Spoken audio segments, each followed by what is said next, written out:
রমজান মাসে বাজারে গেলে দুটো জিনিস দেখবা। এক, সব কিছুর দাম শুনলেই বুকে লাগে।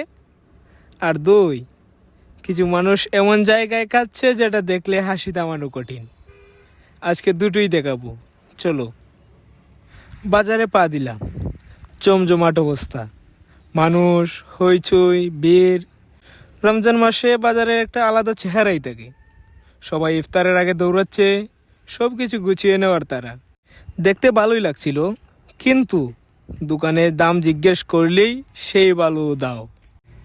জুতা কিনলাম, দাম শুনে একটু থামলাম। উফ বাবা, যে দাম! দাম শুনলে মনে হয় জুতা নয়, হীরা বিক্রি করছে তারা। আরও কিছু কেনাকাটা করলাম, সেখানেও একটু দামটা বেশিই ছিল। তারপর গেলাম সবজির দিকে। ভাই, সবজি কিনতে গেলাম, মনে হয় এটা সবজির বাজারে না, সোনার বাজারে এসেছি।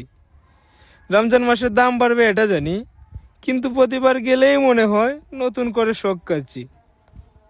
বাজারটা ঠিকই জমজমাট ছিল, মানুষও আছে, কিন্তু সব কিছুতেই দাম একটু বেশি ছিল আজকে।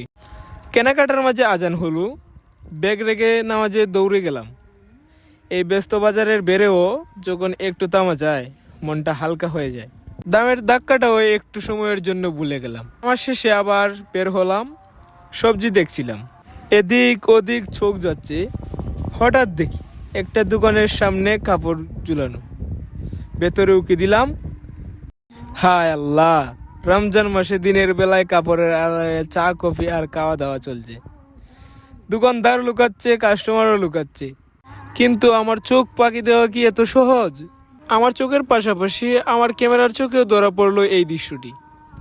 আর দেখেন, ওনাদের মতন আপনারাও বাসায় লুকিয়ে লুকিয়ে খাওয়া দাওয়া করবেন। এই কাজ বলেও কইরেন না, চেষ্টা রোজা ঠিক মতন আদায় করেন। এই ছিল আজকের বাজার সফর। দাম বেশি, মানুষ তবু কিনছে। রমজান মাস চলছে, তবু মানুষ খাচ্ছে, তবে একটু আড়ালে। শহরের এই ছোট ছোট দৃশ্যগুলোতেই আসল জীবন লুকিয়ে আছে। আর তোমাদের এলাকার বাজারের অবস্থা কেমন? কমেন্টে জানাও। আল্লাহ হাফেজ, দেখা হচ্ছে নেক্সট ভিডিওতে। ততক্ষণ পর্যন্ত ভালো থাকো।